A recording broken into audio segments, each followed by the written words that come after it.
So, good morning. It is a balmy 35 degrees right now, and it is forecasted between now and next week to be in the mid 30s. So, with that being the case, I wanted to talk to you about a couple of legume trees that produce pod-like fruits, which can surprisingly do well in the Central Valley, even at this temperature.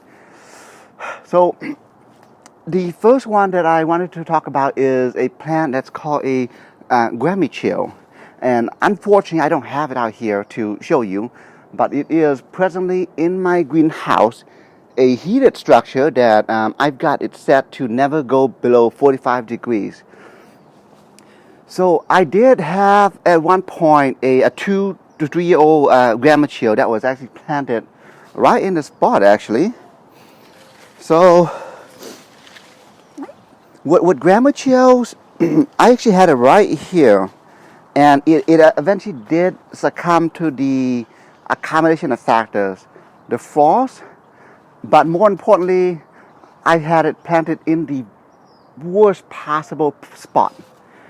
So Guamuchils, they need a lot of sunlight, and with it being back here, as you could imagine, during the summertime, it got practically, very little light, very little direct light, a lot of filter light, but very little direct light.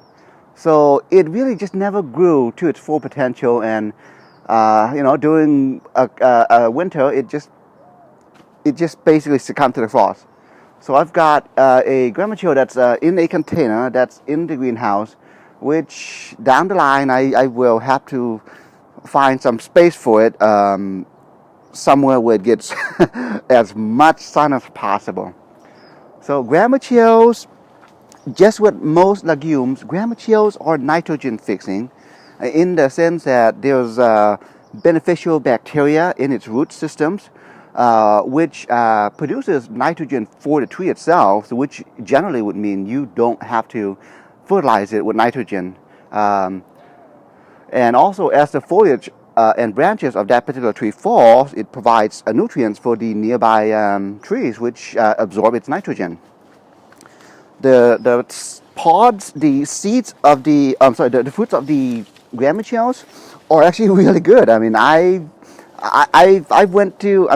personally can go to like a bowl of Guamuchil fruits in just one sitting. It's really good. It tastes like you're just eating cotton candy, just not that sweet. It's hard to describe the taste, but it is one of the best tasting fruits. So Guamuchil, look at that, the temperature went up. It's now a balmy 36 degrees. Yeah. So the other tree that I want to talk about is that guy right there. The Inga Tree, another nitrogen fixing tree. This particular tree is going about, if you don't count the tree being knocked down the first couple of winters, it's technically only about 2 years old. It's about 18 feet tall right now. Massive trunk, awesome looking foliage here. It is also not a nitrogen fixing tree. It did flower last year, though no fruits were set. So this year I am expecting the tree to set fruit, and this guy is going to be a pretty heavy producer. There is a reason why I've got it strategically planted right in the middle. The root systems are massive. They are going to wreck your foundation of your property if you've got it too close to your property. So yeah, there is a history with this particular tree. It just, first couple of winters, it does keep getting knocked down. But eventually, once it found its footing, the cold is really not an issue anymore. When you look at the top, actually, if you come here, and when you examine the foliage, the outer edge of the foliage, of course, there's some damage, obviously. But, this is doing pretty well for a tree that is native to the Amazon rainforest. Yeah. So again, just, I'm waiting for the dead leaves to just fall out. I mean, it prunes itself naturally, and as the leaves fall, of course, I mean, it becomes a nutrient for the nearby trees. So it's a nice win-win for everything. Also produces these pods that are about a foot long in size, similar to the Guamuchils, just very nutritious, well, very delicious. Tastes like a cotton candy, and both the Guamuchils and the Ingas, the seeds have a very successful germination rate. I mean, you're talking 90 to nearly 100%. I mean, if you put a seed in the ground, it very likely will grow. So, yeah, very impressed with this particular guy. So I'm gonna take you to the front where I've got a few more legume trees to show you. So I've been so impressed with the Inga in the back that I actually planted 2 more summer of last year. So this is what it's gonna look like if you have it in the ground. In fact, if you come closer, as I recall, a summer ago, this particular tree was maybe this high. So it's grown quite a bit. If you look at the tips, though, I mean, for the first year or two, be prepared to encounter leaf damage like this. But beyond that, everything it looks to be, doing great. So yeah, these I expect these two to be doing really, really good this summer, just because it gets, I mean, literally 4 days sun. So the more sun to Ingas, the better, really. The cool thing about Ingas is, number one, being that they're native to the Amazon, they are actually quite flood resistant. I mean, the Amazon rainforest, floods quite a bit. So these guys can hold their breath for a while. And more importantly, once established, they are drought resistant, which is why I've got it right here without any automatic irrigation system. I mean, I'm expecting these guys to be maybe watered once a month once they're established. So, Inga, the last legume tree that I wanted to talk about is going to be this guy right here. Sad looking. This is actually one of the few legume trees that are not nitrogen fixing. This is a tamarind. This is specifically the sweet variety.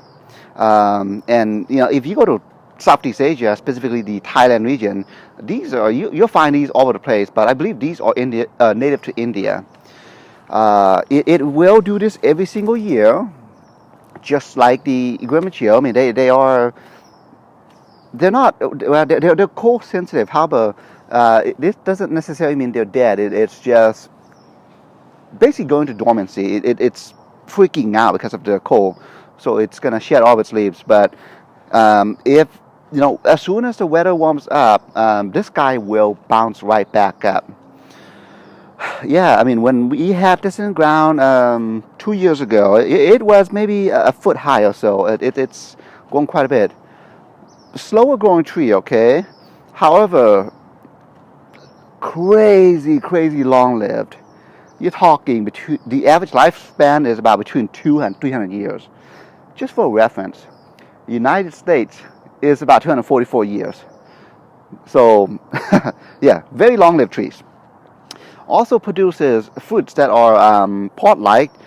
I actually prefer the fruits to be picked and eaten right before it gets ripened. You still have that sense of sourness mixed in with the sweetness of the pops. Just hard to describe, but it's just phenomenal. The foliage is also edible. It tastes like an unripened tamarind fruit. So yeah, planted in full sun. So because it is a super long-lived tree, just like the Inga, its root systems are going to be massive, which is why I've got it right here in the center of the yard, which would mean, even though it doesn't have any root systems over here, there's really no competition on this side, so it's going to just go way down and just grab all the resources of nearby.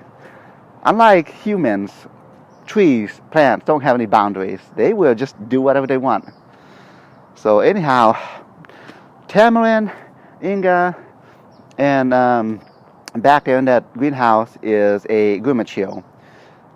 They do really well, and again, just the fruits are just crazy delicious, and all three of those trees can handle our summer. In fact, really, the more heat, the better. Cold, yeah, they stress a bit, but as soon as the weather warms up, it's a non-issue. Okay, all right, have a good morning.